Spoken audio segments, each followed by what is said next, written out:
আমার সঙ্গে কেউ লাগতে আসলে তাকে আমি ছাড়ি না। নেতা ধরে কাজ করার দিন শেষ। আমি কোনো দলের প্রার্থী না, আমি আপনাদের প্রার্থী। আমি কোনো দল চিনি না, দলের লোক চিনি না। আমার কাছে আওয়ামী লীগ, বিএনপি, জামাত, জাতীয় পার্টি, অন্য যে আরো রাজনৈতিক দল আছে, যেটা ইনসাফ, যেটা ন্যায়, যেটা ন্যায্য, যেটা আইনত, আমি এমপি হলে সেইটাই করব।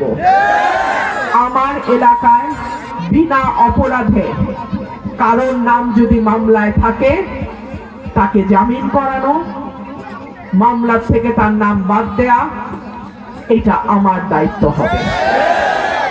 প্রিয় ভাইরা আমার, ওয়ালটন বিএলডিসি ফ্যান খরচ বাঁচে 65% পর্যন্ত। ওয়ালটন বিএলডিসি ফ্যান ছড়ায় স্বস্তির সবুজ হাওয়া। আমি কারোর সঙ্গে ঝগড়া ফ্যাসাদ করি না, তবে আমার সঙ্গে কেউ লাগতে আসলে তাকে আমি ছাড়ি না।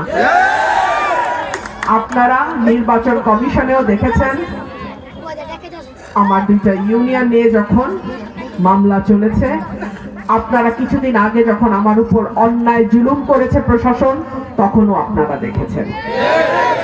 আমি অন্যায়ের সাথে আপোষ করি না। অনেক সময় আমাকে এসে অতি উৎসাহী কর্মীদের কেউ কেউ বলছে, আপা আপনার পাশে ওই লাগাইছে ব্যানার, ছিঁড়ে ফেলাবো।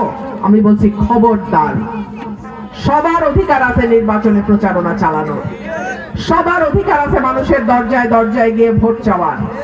আমি কারোর সঙ্গে জুলুমে বিশ্বাস করি না, কিন্তু আমার কর্মী আমার পরিবারের সদস্য, আমার পরিবারের সদস্যদের উপরে সামান্য জুলুমের চিন্তা যদি কেউ করে, সে যত বড় সর্দারি হোক, আমি তাকে ছাড়ব না।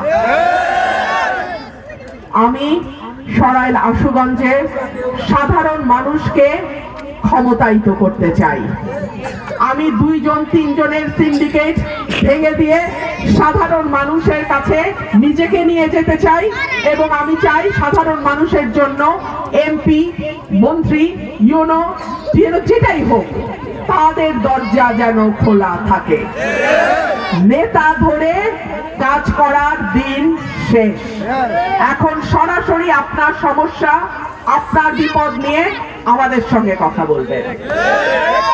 আমি আপনাদের কাছে একটাই অনুরোধ রেখে আমার বক্তব্য শেষ করব। 12 তারিখ আপনারা যেমন হাঁস মার্কায় ভোট দেবেন, আপনাদের পাড়া প্রতিবেশী আত্মীয় স্বজনের কাছেও আমার হয়ে একটা ভোট চাইবেন। এবং যাই হোক না কেন, ঝড় তুফান যাই আসুক না কেন, কেন্দ্রে ফলাফল ঘোষণা না হওয়া পর্যন্ত কেন্দ্র ছাড়বেন না।